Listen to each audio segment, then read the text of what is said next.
Well, you know what this means, don't you? Yeah, that's right. It means we're back in the saddle. I'll tell you what we're going to talk about. We're going to do that comparison thing between IC Markets and my previous broker, ADS Securities. Not that there's anything wrong with ADS Securities. They're a great broker. I had quite a few years with them. I think it's about 3, of which I think about 18 months live. Or thereabouts anyway. I've been away, by the way, and I've had all sorts of phone hell. I'm definitely crossing over from the Apple world to the Android in the next few days. I just can't believe what's happened. I won't bore you with the details of that, although I've bored the rest of the family with it. I've been moaning about it for the whole time I've been away. It caused me a few bits of grief, actually. Anyway, I thought somebody did comment on the video that I did with IC Markets, and they were talking about regulation and things like that. And for me, I thought, well, do you know what? Every time I put my money in any broker, I'm taking a gamble. But if you ever lost any money in a bank, to get it back is a pretty traumatic process. That said, some people just like peace of mind. It's like, you know, I like to have breakdown cover in the car, life insurance. So there's nothing wrong with that.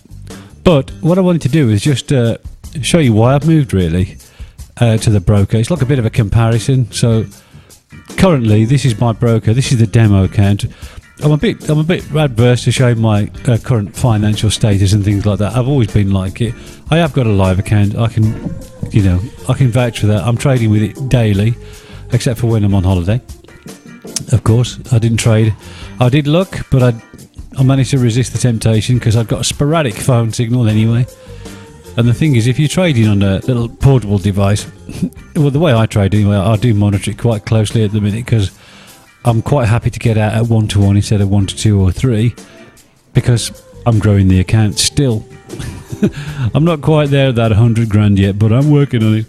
Anyway, this is the IC Markets demo that I've moved to the new broker, and I'm going to show you why I've moved. So when I worked it out, I want to show you something else as well, actually. Was it? If I can find it, I've got the indicator in this MT4. I haven't got it, but anyway, I've got an indicator that tells me the value of a pip. And to get to £1 a point, as it would be in the UK, to get to that, I have to. I did a calculation on this. It's basically £5 a lot, I think, or a point per lot. So dividing it down, it was 5 pence per 1k block. So 20 of those makes it £1. All right. So if I want to take a trade on this now, it's going up. So we're going to be contrarian and we're going to sell it. It doesn't really matter. We're testing. There's a 3.3 pip spread. Don't forget. But look at this here. This is the margin. This is the thing that is of importance here. This is how much I need in my account to finance that trade in terms of margin, obviously plus any losses. So in this case, it's been 40 odd quid that I'd need before I got a margin call. I think it's probably 50% of that, so probably near 80 to £100 for that £1 trade. This is the other thing. If you look up here, the buy swap is £7.50 per, I think that's per lot. And the sell swap is £4.92 per lot. So, but remember those figures, and I'm going to go now and show you the other broker that I've just left, and I did ask them how long it would be before the demos would be down to 1-to-30, and they've since got back and said, right, you're ready to go now, because I did want to do some testing on it. I've done one test, and I'm thinking, well, do you know what? This is I definitely did the right thing. The broker is regulated, ASIS regulated, which is Australian equivalent of FCA.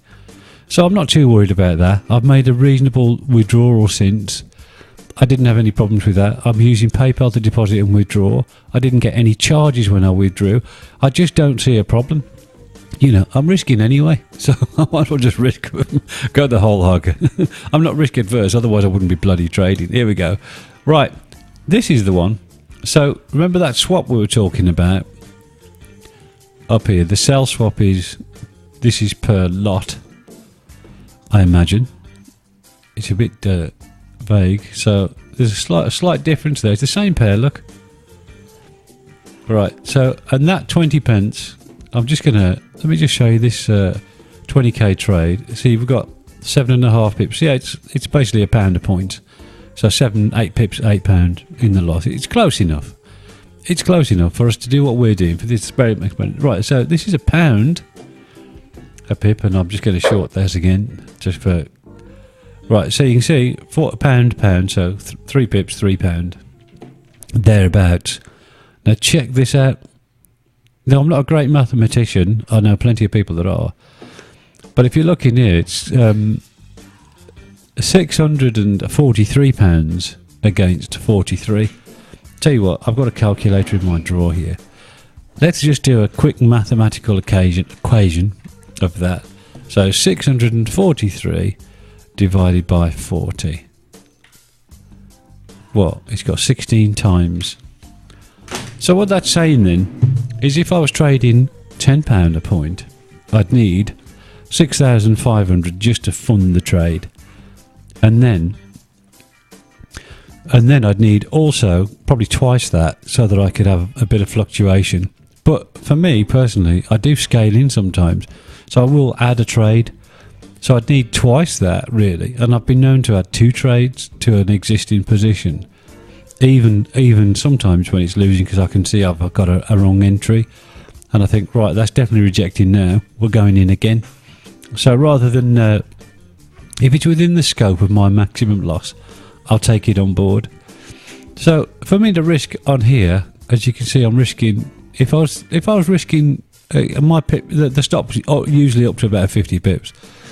So if I was risking 50 pips on here at £1 a point, and I was going to make 100 pips, which would be £100, which is highly possible with this pair, by the way. Then you know, £643 tied up. So for me to do the same, I'd need to tie up. Instead, I can do the same trade with £100 basically that I can with 1,000. It's literally 10 times. That's in my loose but poor mathematics. That's what I'm thinking. Okay, a nice bit of rejection there. Should we cash out? It's only a demo. Calm down. So there's the reason behind it. £40 in my account. So I could have £100. I could have £100 in here. This is a GBP account. Look, I am British. I'm a true Brit. Just like my old mate Wallstar. We're like a cup of tea, don't we, Wallstar? And a beer. But we won't talk about that. Speaking of beer, I've been trying to find a spirit to drink because I finally get bloated with beer, and I've indulged in a little bit of Southern Comfort this last couple of days, and I think it could be the new drink for me to partake in without getting inflated on lager. Not bad, eh? Not bad. So there you go. Look, this is the comparison. The idea being that it was sort of, I don't know, I was just quite shocked when I saw it. £643.27. Alright, let's say 640 versus 40 margin. And so far, I haven't had any trouble withdrawing. I can deposit. You can always deposit, let's face it. And they are regulated. So there you go. So I'm going to pop a link at the bottom for anybody else who's still looking for that broker. Get yourself a demo. Give it a try. They do an ECN account, which I haven't gone for. I've gone for standard. I couldn't see a massive difference for me in the ECN. I have been known to scalp, but at the moment I've not got I have got an EA running on a demo, but it's still not an ECN. So there you go. So here's where I'm here because it frees up a lot more money for me to do other things with. Like at the moment I'm testing an EA, which I'm going to do another video about. I have mentioned this is the indicator video. I will do it. I'm going to try and do it. I've got it running this week. I'll do a report on it at the end of the week. I've found some settings I'm testing this week, and at the moment it's about break even, so it's not great. But I'll show you that in another video. Right. So link down the bottom. It's an affiliate link. I might get something for it. I've had a couple of people sign up on the other one, and I haven't got any money yet, so I think they probably need to trade or something like that for it to work. But I'm not too worried about that. But it's nice because it gives me a little bit of support for what I'm doing here, which is generally trying to help people out. And it's nice if we get a bit of reward for that. Should we cash out? Go on then. Should we cash out the other one there as well? There you go. That's a quick 10 quid, isn't it? Shame it's demo money. We could have gone out for a beer with that. Right, that's about it. It's only a short video. At least I think it's only meant to be short. I don't know how long I've been on here, about 10 minutes.